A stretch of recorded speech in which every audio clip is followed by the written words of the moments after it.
lebih potensial yang jelas. Ya, yang jelas lebih potensial untuk creation value yang baru.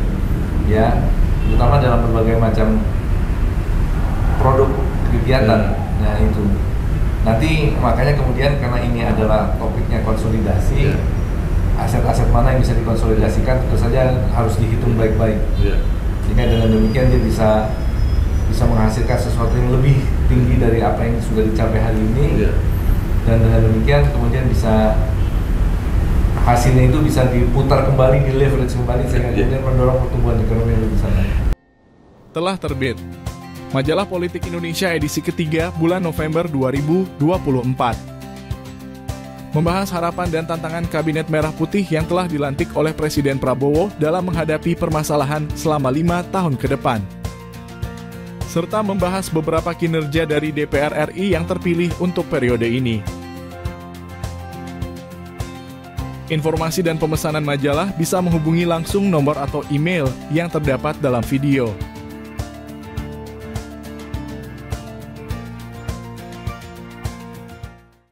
Di kanal inspirasi untuk vaksin, mudah-mudahan kanal ini selalu bisa memberi inspirasi, motivasi, dan edukasi.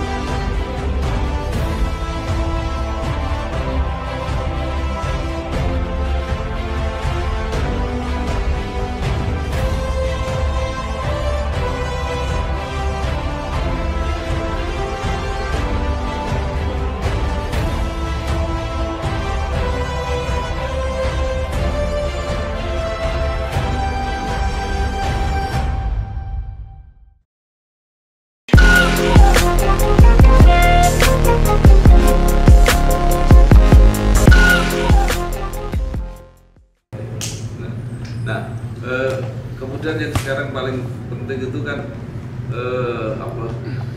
gagasan pembentukan BPI Dirgantara itu.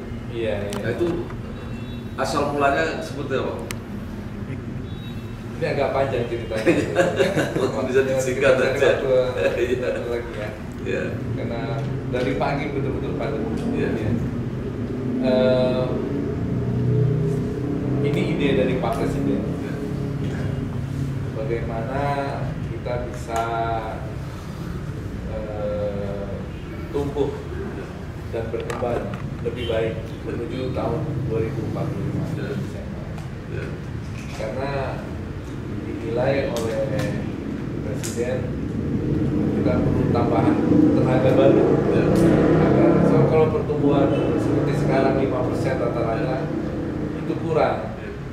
Kita harus mencapai lebih tinggi dari itu agar bisa menyerap tambahan kesempatan kerja dan lain sebagainya. Ya. Sehingga dengan demikian perlu ada upaya konsolidasi yang perlu dilakukan. Kalau tidak salah targetnya 8%. Target 8%, tapi mungkin kan bertahap ya. Ya intinya adalah kita ingin lebih tinggi dari apa yang sudah kita capai hari ini. Dengan pertumbuhan ekonomi, dengan optimalisasi, dengan konsolidasi. Sehingga dengan demikian keinginan untuk bisa tumbuh lebih cepat itu bisa diupayakan. Jadi misi utamanya meningkatkan pertumbuhan ekonomi itu kira-kira. Iya betul, dan tentu saja itu bisa datang dari berbagai macam sumber kan. Pertumbuhan ekonomi itu kalau kita lihat rumus sederhana kan ada konsumsi, ada investasi dan lain sebagainya. Nah yang menjadi poin kita adalah investasi. Bagaimana investasi bisa didorong agar pertumbuhan ekonomi bisa tinggi.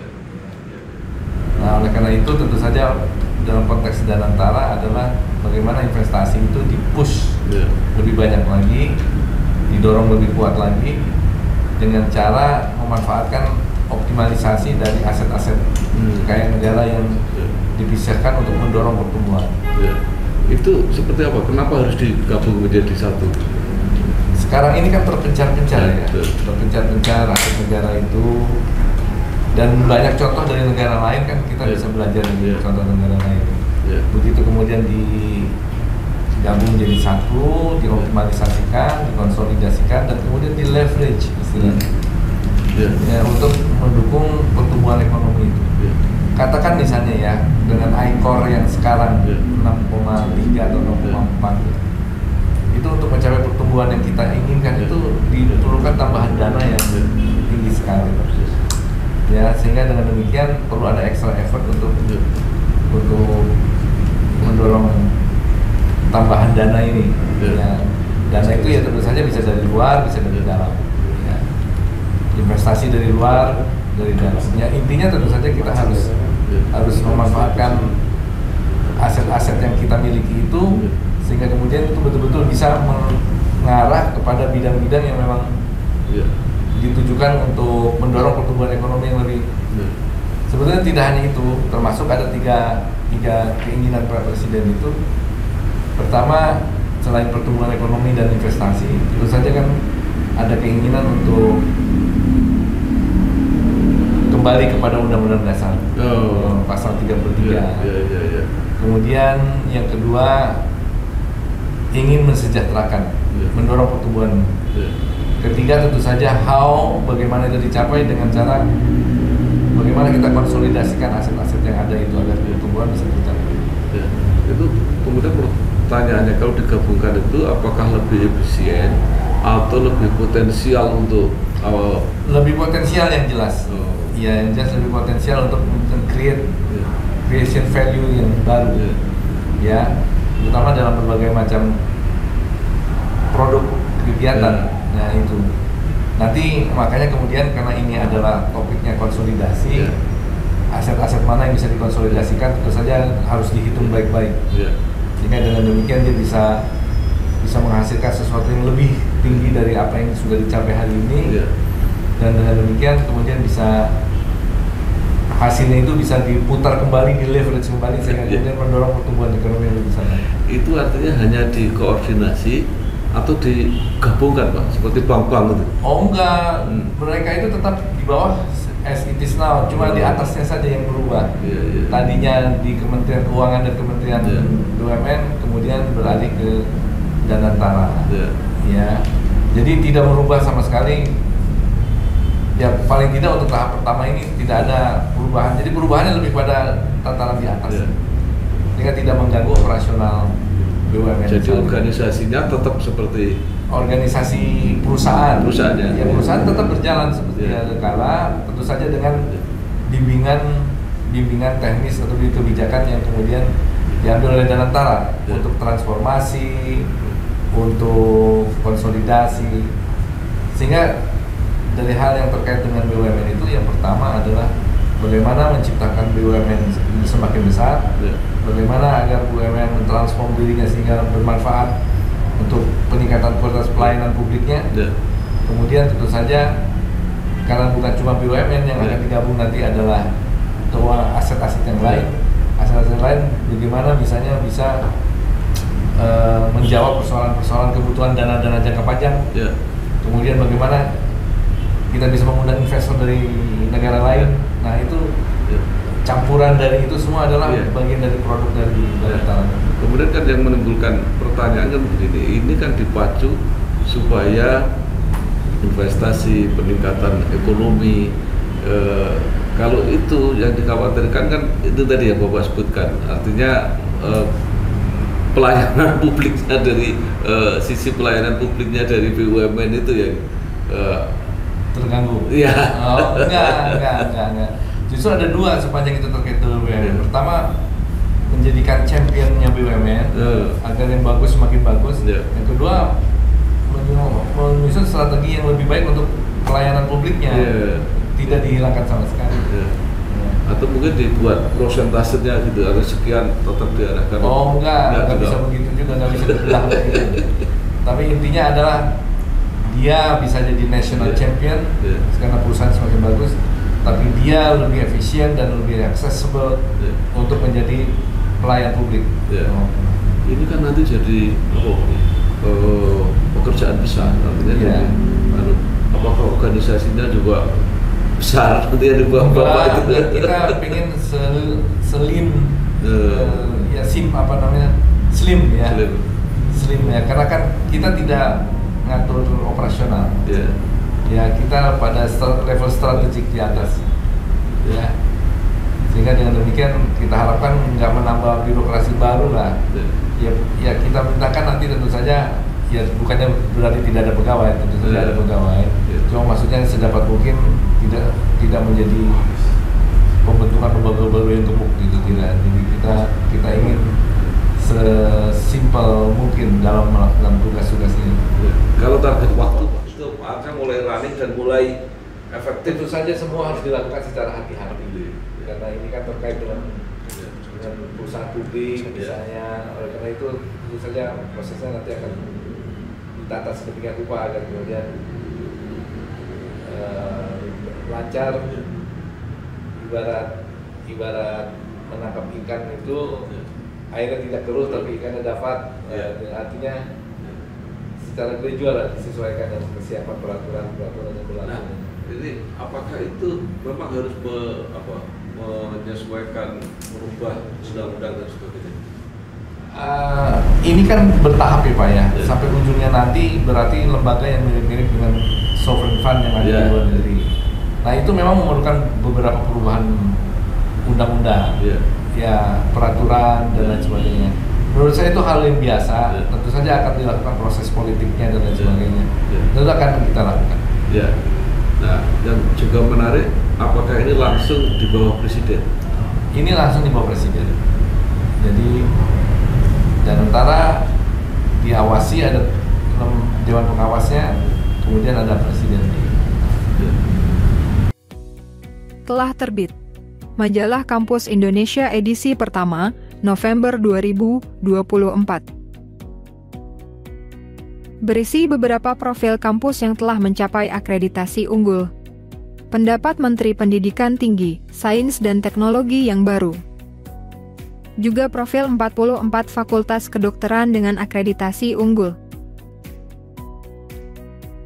Untuk informasi dan pemesanan majalah, dapat menghubungi salah satu kontak yang tertera dalam video.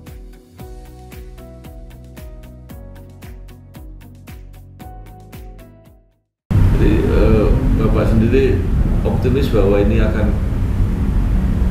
Ya optimis karena contohnya sudah banyak. Contohnya sudah banyak. Terutama Malaysia dan Singapura. Singapura ada, Malaysia ada, di Timur Tengah banyak. Ya. Saya kira contohnya sudah ada, ya tentu saja kita belajar dari keberhasilan mereka, apa yang bagus, secocok dengan kita yang kita akan. Nah kemudian pertanyaannya ada pertanyaan begini juga, kalau BUMN yang bagus-bagus diambil dana antara, berarti yang sisa ini justru yang jelek-jelek yang ditinggalkan. Oh, transformasi BUMN itu Pak, seperti yang sudah dilakukan dengan baik oleh Kementerian BUMN kan terus akan berlanjut ya Pak. Artinya ada upaya melakukan transformasi yang menguntungkan terus, tapi yang sedang struggling yang dibina sampai suatu saat diputuskan apa bisa berlanjut atau enggak, itu kan saya hal biasa. Lalu sinerginya dengan Kementerian BUMN seperti apa? Dalam proses transisi ini tentu saja harus komunikasi. Ujungnya gimana kita nggak tahu, tapi intinya tetap komunikasi harus berjalan. Mungkin ya, kalau ini saya ke depan kan mau jadi super holding itu, jadi nanti Kementerian BUMN itu tidak ada. Saya tidak bisa menjawab itu. Kita lihat saja nanti sambil berjalan. Karena ada prosesnya, ada komunikasi, ada koordinasi yang saya kira tujuan akhirnya kan adalah bagaimana kita bisa ikut mendorong pertumbuhan ekonomi secara optimal. Tentu saja dengan mendorong BUMN ini lebih berperan, layanan publik yang lebih optimal, dan kemudian kebutuhan investasi dana jangka panjang juga bisa terpenuhi. Jadi mudah-mudahan itu bisa menjadi satu jawaban untuk menuju 2045. Kemudian mulai operasional kira-kira kapan Pak? Operasional tentu saja bertahap. Seperti Bapak lihat, kita sudah mulai ada kegiatan perumusan, kebijakan, komunikasi, koordinasi sudah mulai berjalan. Artinya koordinasi dengan BUMN yang mau koordinasikan ini sudah mulai itu? Ya tentu saja harus sudah mulai ya. Tapi kan kita sesuaikan dengan tahapan-tahapannya nanti ya, agar tidak terlalu cepat dan tidak terlalu lambat. Jadi harus pas juga. Itu semua BUMN tanpa perlu persetujuan mereka Pak ya? Ini karena ini sudah perintah. Bukan soal perintah, ini karena kebijakan. Kebijakan kebijakan politik yang ditempuhnya ya seperti ini. Artinya harus ada konsolidasi, tidak di level bawah ya, tapi di level strategik. Jadi memang benar-benar ini adalah satu jawaban untuk target Pak Prabowo 8% itu ya. Iya, artinya bukan cuma soal itu, masalahnya kan banyak ya. Yeah. Kita harus mendorong pertumbuhan ekonomi agar kesempatan kerja juga bisa kita ciptakan. Ya. Kita harus membuka investasi yang lebih luas. Kita harus mendorong inklusivitas dalam pembangunan ekonomi sehingga pertumbuhan juga lebih berkualitas. Banyak hal yang perlu dilakukan dan juga banyak tantangan-tantangan masa depan yang juga tidak kecil. Soal perubahan iklim, soal lain-lainnya lah yang menurut saya itu perlu diadres, terutama dalam menuju Indonesia Emas 2045 itu. Oleh karena itu kan ibarat pesawat nih, semua mesin-mesin itu harus dihidupkan dan dijalankan agar bisa terbang lebih cepat lagi. Kalau cuma satu mesin aja kan nggak kuat. Ya ada mesin APBN, ada mesin non APBN kan. Nah, dan antara itu menjadi bagian dari mesin non APBN untuk bisa. Nah, kalau dua mesin ini bisa terbang, saya kira pesawatnya akan lepas landas dengan baik. Itu juga yang menyebabkan kritik karena ada mesin yang di luar APBN itu, sehingga pengawasannya menjadi sulit. Dan juga sebetulnya yang penting asumsinya semua itu kan harus kredibel ya Pak. Harus kredibel. Yang non APBN pun yang dilakukan oleh Danantara pun harus memenuhi standar internasional, standar kualitas governance yang optimal, didukung oleh transparansi dan profesionalisme yang tinggi. Saya kira itu kan harus tetap menjadi bagian dari semua kegiatan. Mereka kan khawatir yang sering dikatakan kalau investasi atau pinjaman luar negeri yang tidak lewat APBN itu sebagai yang tidak tercatat atau yang semu gitu. Oh, enggak lah. Ya artinya apalagi kalau itu pinjam dalam artian komersial itu pasti akan ada wadah prosesnya. Ya kan, kalau APBN ya resmi APBN, kalau non APBN ya mungkin ada kegiatan mekanisme. Terakhir mungkin ini Pak, peresmian ini Danantara katanya mundur. Oh, peresmian Danantara ya sudah diresmikan. Begitu saya sudah ini kan sudah resmi. Cuma itu kan official seremonial aja yang perlu. Jadi cari waktu yang pas sebetulnya tidak diundurkan. Cari waktu yang pas, momentumnya baik untuk mendorong agar kredibilitas lembaga ini pun bagus. Kalau antar-antar kapan Pak? Kira-kira Pak? Saya belum punya waktu yang kalkulasi waktu yang pas. Yang penting kita siapkan semua berdasarkan tahapan yang bagus. Once sudah itu ya tentu saja mulai ada penyerahan satu persatu ke elemen. Artinya kira-kira bulan ini gitu. Mestinya nggak terlalu jauh ya. Nggak terlalu jauh. Semua yang kita siapkan. Kamu kan mau kita terbitnya kan Desember, jadi kita hitung. Nah, satu lagi Pak, pertanyaan saya, apakah tadi walaupun slim tidak banyak, ini semua perangkat sudah siap? Semua perangkat siap, karena kita kan juga pakai lembaga-lembaga yang selama ini sudah ada, kita extend. Kita ada, seperti saya sampaikan tadi, kita nggak merubah apa yang ada di bawah. Kita secara strategik di atas. Tidak bisa.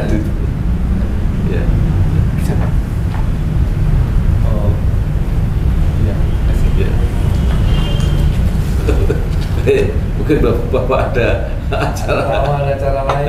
Nanti kita cari waktu lagi. Iya Pak, itu yang penting dalam waktu dekat ini kita sudah bisa memantau Pak. Telah terbit buku 100 perguruan tinggi akreditasi unggul. Buku 100 perguruan tinggi akreditasi unggul berisi tentang profil dan perjalanan dari 100 perguruan tinggi yang telah mendapatkan akreditasi unggul. Untuk informasi dan pemesanan buku, bisa menghubungi salah satu nomor yang tercantum dalam video.